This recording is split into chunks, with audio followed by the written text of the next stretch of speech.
Ajali nyingi na za mara kwa mara, Chuo cha Ufundi Stadi VETA makao makuu kanda ya Mashariki kwa kushirikiana na Jeshi la Polisi kikosi cha usalama barabarani kimetoa mafunzo kwa wakaguzi wa magari wote nchini ili watambue ukaguzi wa magari sio kukagua leseni ya dereva au kuangalia mikanda pekee.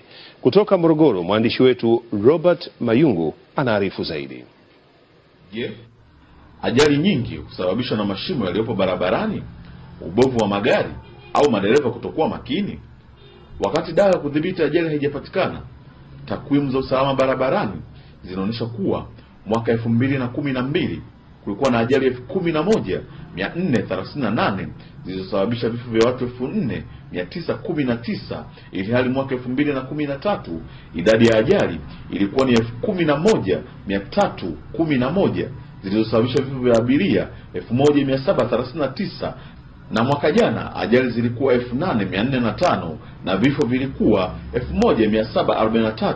Na kwa takwimu za hivi karibuni kutoka kwa kamanda wa kikosi cha usalama barabarani zinaonyesha kuwa mpaka tarehe 15 mwezi wa 4 mwaka 2015 watu waliopoteza maisha kwa ajali za barabarani ni 969. Kila mmoja asimame mahali pake, kwa maana polisi waelewe hivyo kwamba tabia ya wao kuwa na ukaribu wa kupita kiasi na madereva sio sawa.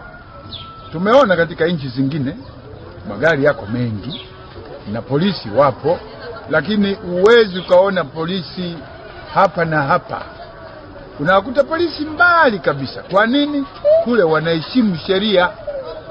Madereva inamaanisha kwamba wanakuwa wanalewa pombe kiasi kwamba inamaanisha kwamba wanachukua ile kama vile maji, wanakuwa kama vile maji, wanachukua maji alafu ndio wanaweka pombe. Azam TV imefanya mahojiano maalum na mmoja wa wakaguzi wa magari aliyehudhuria mafunzo hayo yanayotolewa na wakufunzi kutoka chuo cha VETA kanda ya Mashariki. Madereva na watumiaji wa barabara wafuate sheria na kanuni za usalama barabarani, na pia sheria ichukue mkondo wake, itoe adhabu kali kwa wale ambao wanakuwa na kiuka sheria na kusababisha ajali za barabarani.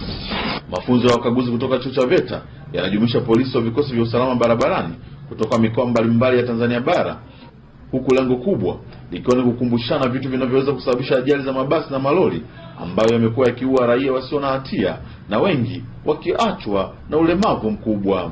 Robert Mayungu, Azam TV, Morogoro.